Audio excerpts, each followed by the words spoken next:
And now for our next speaker, he is a high school student with a deep commitment to the environment, having dedicated over 8 years to scientific research, particularly in biodiversity. Despite his academic pursuits, he is a recognized environmentalist and biodiversity advocate. As a student researcher at Heriot-Watt University, he contributed to understanding our planet's ecosystems. Beyond academics, he serves as the biodiversity storytelling leader for the Green Youth Mahilis Committee in Abu Dhabi, using storytelling to raise awareness. His impact extends globally through his award-winning storytelling, evident in his book, The Year It Changed, and a compelling TEDx speech. He stands out for his unwavering dedication to environmental conservation, blending academic excellence with a passion for storytelling to inspire change. Let's hear from Mr. Irfan Firuzi. Hello to all, and thank you for the introduction, and thank you for having me as well. I wish you have had a great day, and I'm glad to be speaking with you today. So I would like to ask you all to, have a deep connection and a deep attention in me as I speak to you today, because we are going to go on a journey. When we look at it, Earth has been through around 5 mass extinctions, right? And each mass extinction revitalized and restarted the Earth's system, natural systems. It restarted biodiversity as we know it and the natural world. The last time it happened was, of course, the event that caused the dinosaurs to go extinct, the asteroid impact. So you see the world which we are living over time since the age of dinosaurs change and evolve. Different creatures start evolving, plants and animals. They all fell into this balanced system, this sort of chain, right? In which every species works together. Now, that development of this biodiversity or this chain of life led to a peaceful stability. It was both of a peaceful environment and a stable environment for us human beings to dominate the world.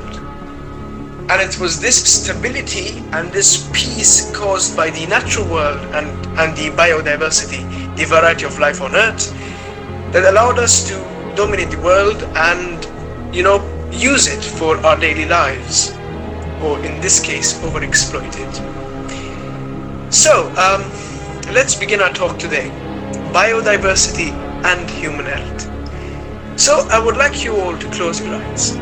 Imagine a forest teeming with life.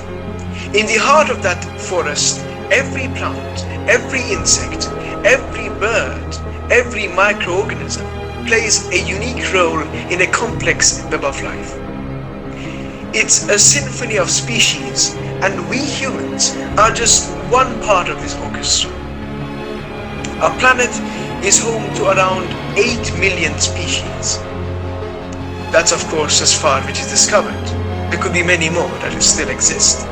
And each one, from the tiniest microbes to the largest mammals, the blue whales for example, has its place and purpose. And many of these species are hidden treasures, troves of compounds that have the potential to revolutionize our world, revolutionize medicine, for example. And these are the unsung heroes of biodiversity. So let me share a story with you. In the dense Amazon rainforest, there is a plant called Rosy Periwinkle. It might seem at first sight inconspicuous, but it's a lifesaver. I mean, from this plant, we have derived powerful drugs that combat childhood leukemia and Hodgkin's disease. It's a testament to the treasure chest of medicinal compounds hidden within biodiversity.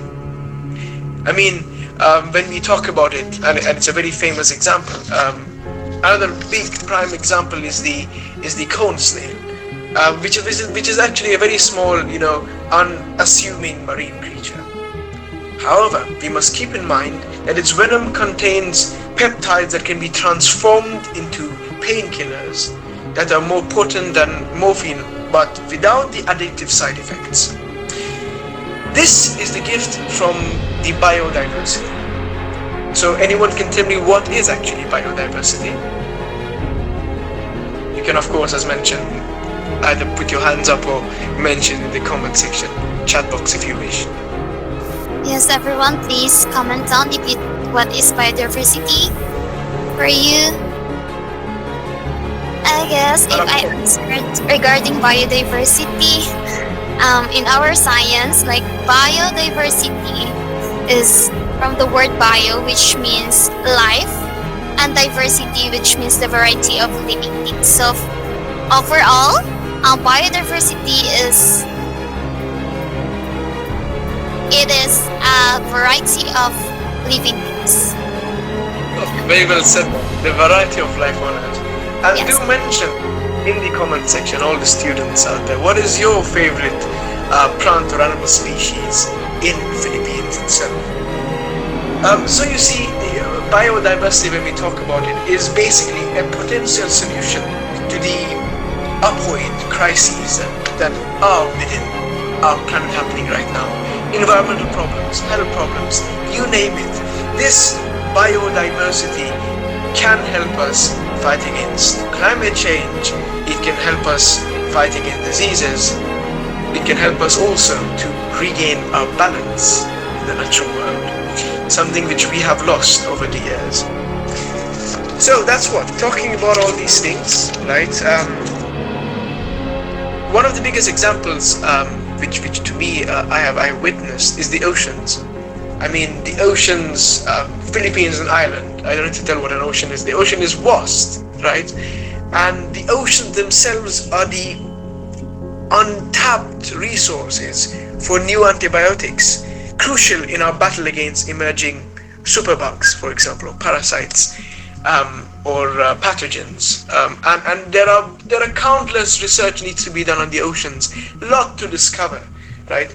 So if you're, of course, a person who is planning to pursue your career in marine science or anything into the oceans, you're very lucky because there's a lot to explore. So we spoke about, as of now, the benefits of biodiversity on human health, medicinal impacts, stability, and how our world came to be, right? But now I would like you all to imagine something else. Imagine a world where we lose these species, these natural pharmacies. I mean, we are already losing it at an alarming rate, which has resulted in the 6th mass extinction being started, as scientists mentioned. So you see, the 5 mass extinction was previous, but we are right now in the midst of Earth's 6th mass extinction. And the previous epoch which we were in, that epoch of stability and being in balance with nature, the Holocene, is believed to have ended. And the extraordinary thing here is that we are right now in our own epoch, which we call the Anthropocene, the age of humans, because we are basically the dominant force on the planet. We can change things at an alarming rate, and we can destroy a whole planet, which is really scary, to be honest. And to be honest, it is also sad, because we might be dominating the world, but still we are very much dependent on this scientific natural world, right? So biodiversity loss threatens not just the potential medicinal breakthroughs, but our very existence, as I mentioned. I mean, if you look at it, the loss of pollinators, for example, can have dire consequences on our food security. The decline of coral reefs, can impact coastal protection and fisheries. So, we are all connected. It's an entire chain. And if one of that strands in those chain or in that web breaks, the whole structure trembles. But listen to this carefully. It's not just about the ecosystem services, it's about our well-being. I mean, I'm not sure if I've experienced any of these things. I'll be looking forward to hearing your experiences. But through my own experiences and studies, they have shown that spending time in nature, it reduces stress, anxiety, and depression. I mean, we find solace in the sound of birdsong and the serenity of a forest, for example. This connection between biodiversity and our mental health is profound. I mean, nature is indeed a therapist. So, we must revolutionize our world. That's something which we are good at, changing things. It's time to reciprocate and become guardians. Biodiversity offers a host of essential ecosystem services that directly impact our health.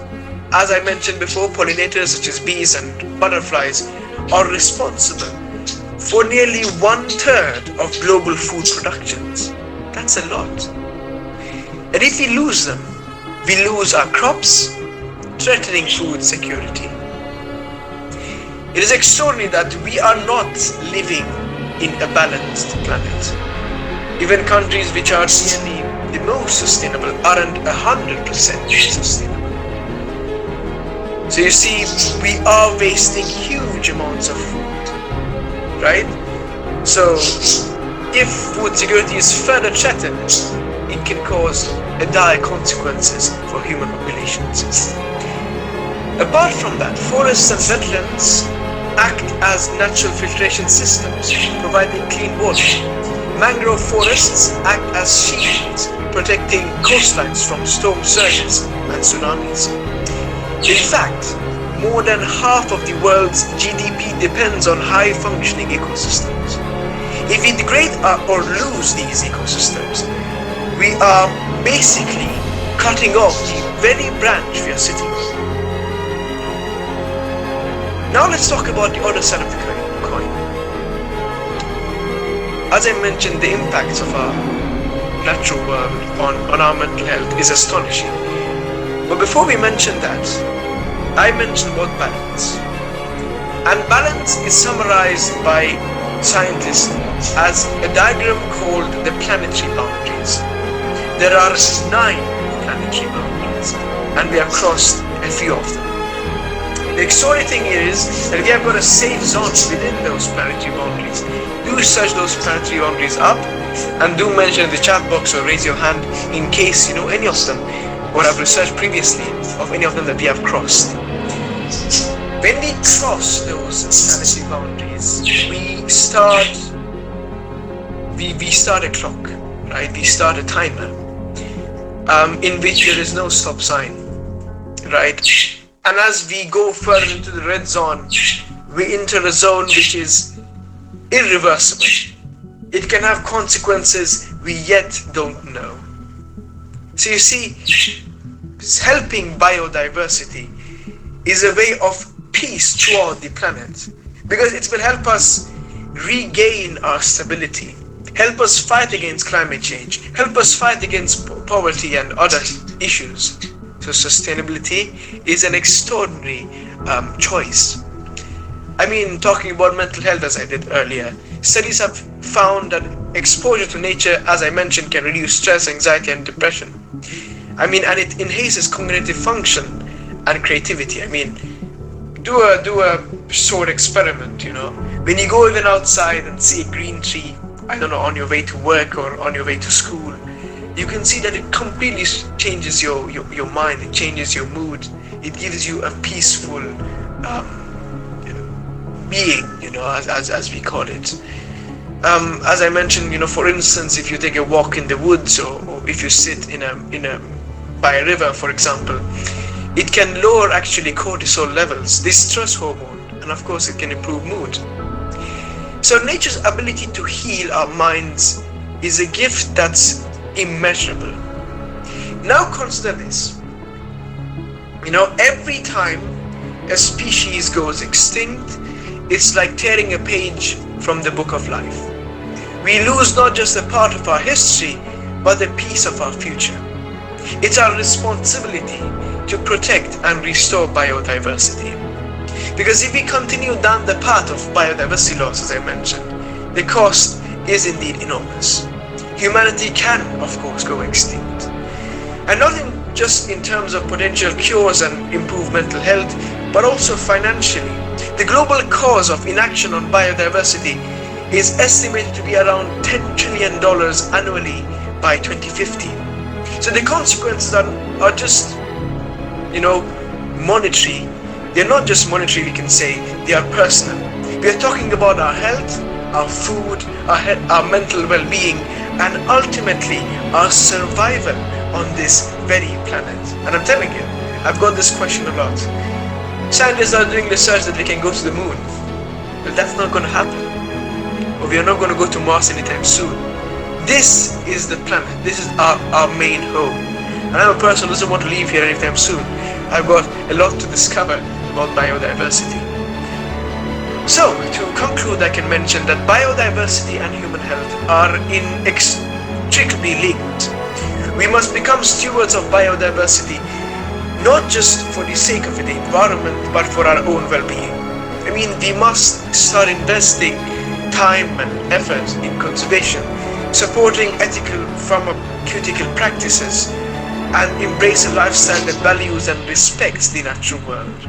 By doing so, we ensure the pharmaceutical treasure chest remains open for years to come, and that our ecosystems continue to provide essential services, and that our mental health benefits from the solace of the natural world.